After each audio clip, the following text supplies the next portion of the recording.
official start of the Philadelphia Phillies season continues to inch closer and questions surround this bullpen unit. With Jeff Hoffman wearing a new uniform this year, as well as Carlos Estevez finding a new location, my brain has wondered whether there may be some higher expectations to a young, promising arm already in the bullpen that we have not given enough credence to. We know the story of Orion Kerkering and what a key part of this bullpen unit that he has already established himself at. But in the conversation with who's next, with Aiden Miller, Andrew Painter, all these young talents within this Phillies organization, I don't think we should forget about Orion Kerkering just so quickly. I want to talk a little bit about what his role could be this year and why I still think he can take his game to another level in his third season at the major league level. Now, before I dive fully into everything, I do want to make sure to remind you guys that you are hitting that subscribe button, that at this point in time, 71.8% of you guys tuning into these videos here on Phillies Digest have not subscribed to the channel just yet. So with the season right around the corner, if you like what we're doing here, would love to have you part of the Phillies Digest family. Now, to get into the topic of today, first I want to start with a headline that inspired me to hop on the mic and talk about this, which is Philadelphia Phillies star pitcher highlighted as best young reliever in baseball.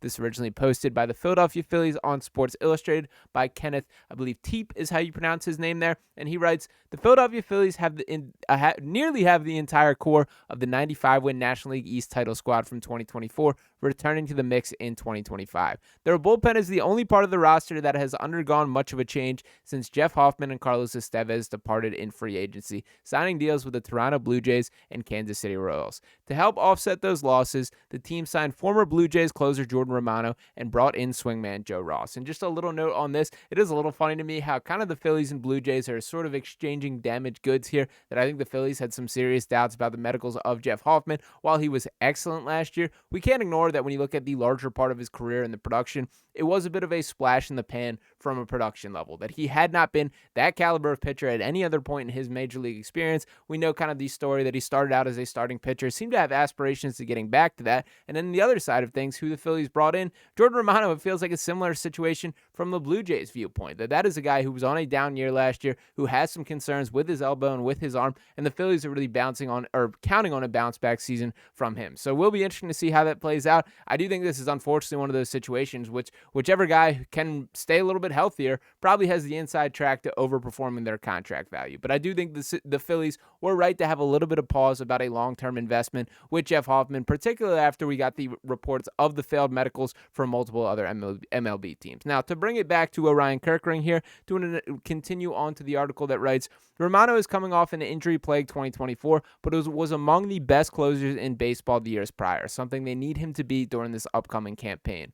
One player who Phillies are going to be relying upon to have a more prominent role at the end of the games is Orion Kerkering. Turning only 24 years old in April, he was a no-brainer selection by the Stephen J. Nesbitt of The Athletic, subscription required, for the MLB All-Under-25 team heading into the 2025 campaign. This is the second consecutive year that Kerkering made the cut, as he was part of the 2024 squad after throwing only 3 innings in 2023. And that is something I wanted to reflect on briefly here. It is pretty wild, the trajectory that Orion Kerkering has been thrown on. Pretty unique, that I really haven't seen anything like this for a prospect. When you think about his first taste of Major League Baseball, and by the way, he did not spend very long in the minors whatsoever here. They threw him up. He threw 3 innings in the regular season, and then they used him in the playoffs. So that was a guy they counted on. I did think that was unfair to Kerkering to an extent. He did ultimately get hit around once in that playoffs, and there was some concern in my own brain there that this could be a bad thing for his long-term development. That's a pretty, throwing you to the wolves and having you figure him out there. But shout out to Kerkering, who does seem mentally tough enough to battle through that, and obviously we're seeing the production continue. Now,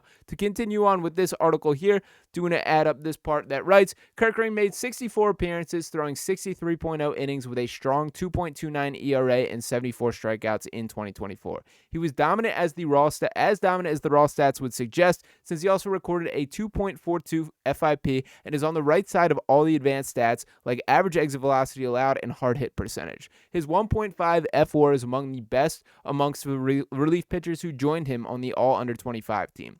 What will Kerkering have in store for an encore?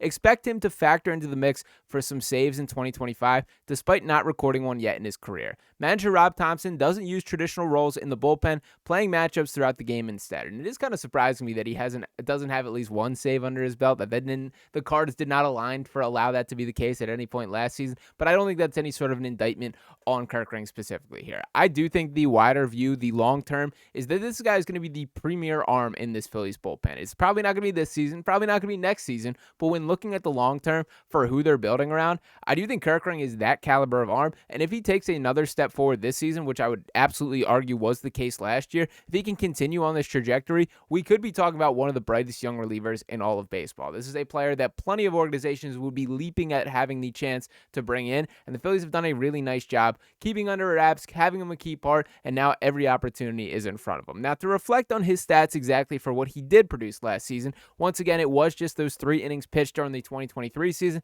and then, as I mentioned, was thrown right to the Wolves in the postseason, but last year, a little bit more spread out. That was a 2.29 ERA across the 64 games that he pitched. Also started 2 games when they were kind of working through that weird, not having a 5th starter, trying to figure things out, going with the bullpen approach for it. Shout out to Kerkering. I didn't really love it at the time, and I believe he only threw 1 inning in both of those starts, which I didn't make any sort of sense to me. I get, there's some mental components that come with guys wanting to come out of the bullpen and stick to their normal routine. Shout out to Kerkering for stepping up and at least helping that. He does have some experience as a starting pitcher dating back to his days in college, but we do know that his arm is best utilized at the bullpen, and I think that became pretty clear. But a couple other things that I did want to highlight here, that he did allow only 16 earned runs across those 64 games that he did pitch in there. He had logged 74 strikeouts, pretty impressive just across the board. The advanced metrics are even more kind of impressive when you dive into things. The control, he's just an advanced pitcher for his age. This isn't a guy that I have the feel of like he has the talent and is putting it together. Last year, what impressed me the most is I saw growth in his ability as a pitcher. And what I mean by that is like working a count, going at guys, that control, the approach to hitters in a way that I didn't see from the brief stint we saw from him in his rookie opportunity there. That's the key to me. That's pretty impressive, and that's something that I always have my eye on for a bullpen pitcher specifically. A guy like Jose Alvarado I'll throw out. I understand we get a wide range of what Jose Alvarado is as a pitcher, but that's not a guy that I kind of think has like a calculated approach when he's going after hitters. He's going to throw it by you as hard as he can. If you can hit it, best of luck to you. If you can't, well, he's going to rear back and throw it again on the next pitch. That's not quite Kerkering, that it does feel a little more calculated, that there's an approach that I do respect here. Now, when asked about it specifically for Kerkering, he spoke pretty glowingly about his potential opportunity and really his usage of this team. So to pull up the quote here, he said, and this initially talking about Jeff Hoffman and their contacts since he signed his contract elsewhere. And the quote is, "Just go be you," Kerkering said when asked about Hoffman's advice, "and just go have fun. He always told us he changes everything he does.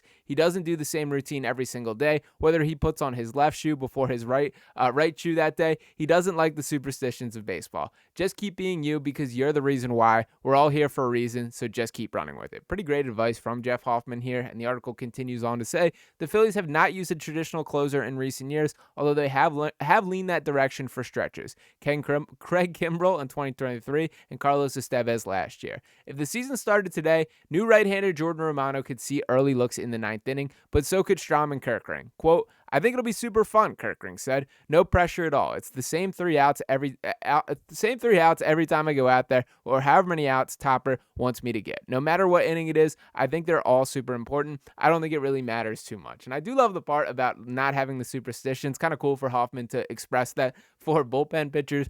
Specifically here, they can be creatures of habit. They can do some weird stuff as far as their routine. We could throw it all the way back to like Jonathan Papelbon doing whittling in the bullpen to keep his mind, and that was certainly a rare breed of human being and athlete there in Jonathan Papelbon. Not a guy that I'd recommend Kerkering, aspires to be from a personality standpoint there. But my point being there that sometimes these guys can get tied in their way, and I do think Kerkering does have more of a laid-back approach, which I do think I appreciate, and I do think is more healthy in the long run here. That the bottom line is that the results are results, and that's what you're going to be judged off. But being a little bit more bearable and more flexible and willing to do whatever the team needs, I think bodes well for everybody in this situation. Now, when thinking about this Phillies bullpen as a whole, there's obviously expectations for Jordan Romano. There's obviously expectations for Matt Strom, who probably is going to still be looked at as the premier arm in the bullpen, especially with him being a left-hander there. That's going to be something that's a huge part. Strom is going to earn his money this year, that he's going to have to be the guy. But I think Kerkering has a real chance at earning that next up arm. And frankly, as of today, until I see a little something from Jordan Romano of substance to have me believing,